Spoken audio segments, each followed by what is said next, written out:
So let's see how you can use ChatGPT for coding. For example, if you got a question in the question paper and the teacher asked me to do a coding thing, then let's see that how you can figure it out. Let me show you an example. Let's say to ChatGPT, write me a C++ code to print first 50 even numbers.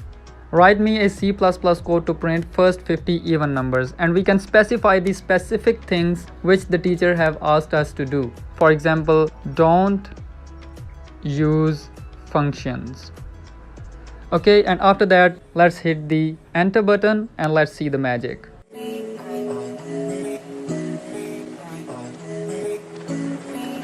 So here you can see that it has provided me a code to print first 50 even numbers, and it has not even used the functions as I had specified it. You can even customize this code more if you have any of the other instructions or changings to do in the code. For example, we can say that write the code for the same thing using functions, just for example, and let's hit the enter, and now let's see that what it does with it.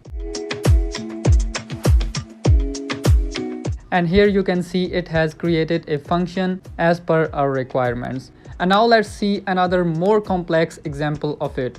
For example, if we give it this instruction here, let's open it and paste this thing here, which says create a WCF service having a function flight schedule that will execute a query and then return the flight schedule details. Also write the code for interface. Now we have specified two different things, and now let's see what it does with it.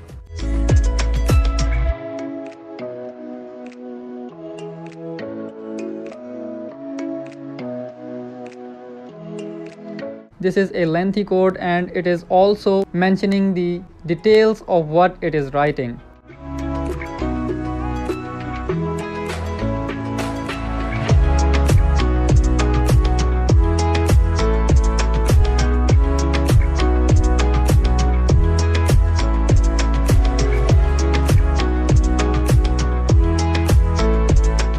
And here we go. Here you can see that it is writing the exact code for the thing that we have mentioned. So that's how you use ChatGPT for coding. I'll keep creating more videos about ChatGPT and coding. Now this video, which is now displaying in the end screen, will teach you that how you can use ChatGPT for essay writing. So if you want ChatGPT to write essays and articles for you, you can go watch out this video here. See you in that video. Thank you so much.